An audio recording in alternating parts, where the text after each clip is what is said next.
پاکستان میں نوجوانوں میں خودکشی کے بڑھتے ہوئے رجحان پر قابو پانے کے لیے ڈاکٹر روزینہ کی تحقیق کی بنیاد پر پرائمری کے نصاب میں کچھ تبدیلیاں کی گئیں، بچوں کو کھیلوں کی سرگرمیوں میں شامل کیا گیا، اور جب ان کی ذہنی نشوونما کا جائزہ لیا گیا تو ان میں ڈپریشن اور تشدد کے رجحان میں کمی نوٹ کی گئی۔ مجھے لگتا ہے کہ وہ پہلے ہی آ جاتے ہیں نا۔ آغا خان یونیورسٹی اسپتال کراچی کے اسکول آف نرسنگ کی ڈین ڈاکٹر روزینہ کرمالیانی کی انہی خدمات کے اعتراف میں ان کا نام دنیا بھر میں نرسز اور مڈ وائفز کی لیڈر قرار دی جانے والی 100 خواتین کی فہرست میں شامل کیا گیا ہے۔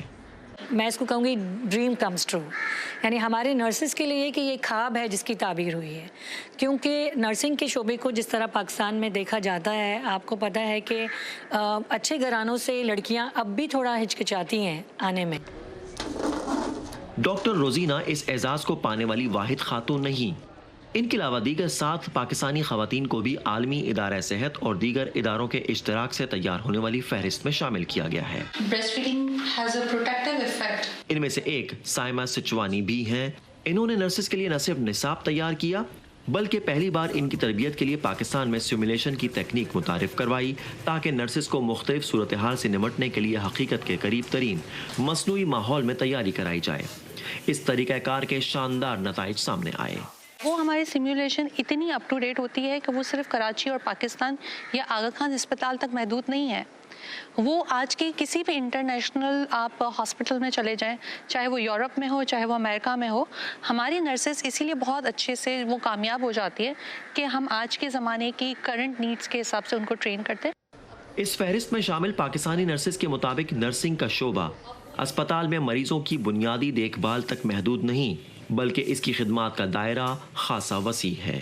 کہ اس میں ایجوکیشن ہے، اس میں آگاہی ہے، ہیلتھ ایجوکیشن ہے، اس میں صاف پانی ہے، صاف ماحول ہے، تو یہ ساری چیزیں جب ہم کمیونٹی میں جا کر بتاتے ہیں، انوائرمنٹ کو کلین کرتے ہیں، گھروں کو کلین کرتے ہیں، تو وہ بچے اور وہ مائیں ہسپتال تک ہی نہیں پہنچتی ہیں۔ اس کے بعد ایک پورا ایریا ہے جو ایلڈرلی کا ہے، جو بزرگ ہو جاتے ہیں، جو ہر وقت آپ انہیں ہاسپٹل میں نہیں لا سکتے ہیں، تو کس طرح نرسز جو ہیں وہ گھر میں بزرگوں کا خیال کریں، تو فیملی ہیلتھ نرسنگ کا بھی ایک ایریا ہے۔ مسٹر احمد، میرا نام زورا ہے۔ ڈاکٹر روزینہ کہتی ہیں کہ نرسنگ کے شعبے کو پاکستان میں اب تک اس کا جائز مقام حاصل نہیں ہوا اور بہت سے اچھے گھرانوں سے لڑکیاں اس شعبے میں آنے سے ہچکچاتی ہیں۔ سائمہ سچوانی کو امید ہے کہ پاکستانی نرسوں کی عالمی سطح پر پذیرائی ملک میں ان کا وقار بڑھانے میں مددگار ثابت ہوگی۔ یہ فخر کی بات ہے ہم سب کے لیے، پھر خواتین کے لیے بہت بڑا اعزاز ہے کہ انہوں نے کووڈ کے اندر بے شمار جو ہے وہ قربانیاں بھی دی ہیں، اپنے گھر والوں کو اپنے دوسرے کاموں کو پیچھے رکھ کر وہ آگے آئے ہیں۔ جیسے سرحدوں پر فوجی ہوتے اسی طرح سے ہیلتھ کیئر سسٹم کے اندر نرسز اور مڈوائفری نے یا مڈ وائفس نے یہ رول پلے کیا ہے۔ بہترین نرسز اور مڈ وائفز کی بین الاقوامی فہرست میں شامل دیگر 6 پاکستانی خواتین بھی Aga Khan university school of nursing and midwifery سے بطور اساتذہ منسلک یا فارغ التحصیل طالبات ہیں۔ جدید ٹیکنالوجی کے استعمال سے نرسنگ کا شعبہ پاکستان میں اب تیزی سے ترقی کر رہا ہے اور اس میں نئے مواقع پیدا ہو رہے ہیں۔